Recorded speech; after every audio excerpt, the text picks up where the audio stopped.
What in the world is happening in KwaZulu-Natal? The Zulu King, MisiZulu KwaZulu-Tini, just challenged cultural expert Professor MisiZulu to a stick fight. Yes, you heard that right. A literal stick fight. And it all went down at one of the most important cultural events in KwaZulu-Natal.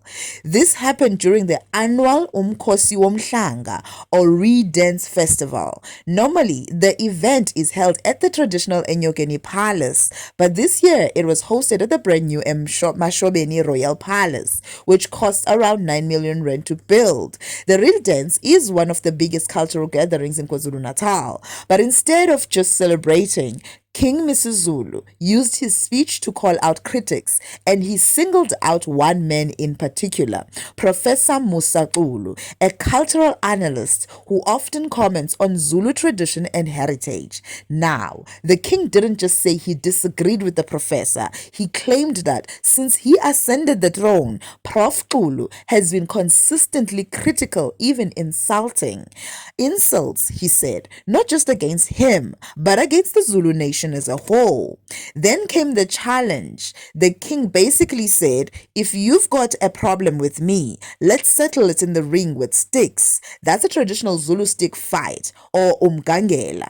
He even added, a stick is used to discipline an ill-disciplined person.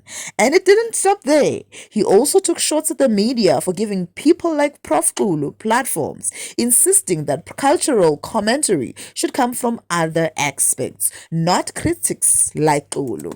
Professor XULU, of course, responded. He said he's an independent analyst with multiple PhDs, and he uses academic tools to analyze culture.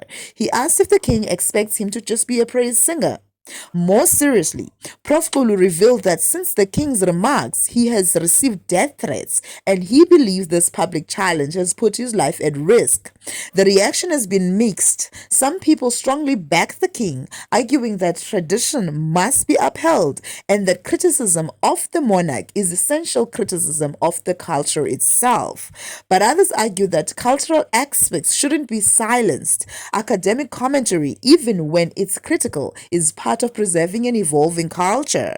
Critique doesn't always mean disrespect. So what do you think? Was King MisiZulu justified in publicly challenging Professor XULU? Is this really about defending culture, or is it about egos shutting down criticism? Drop your thoughts in the comments below, and if you found this story as wild as we did, hit the like button, subscribe, and we'll see you in the next one.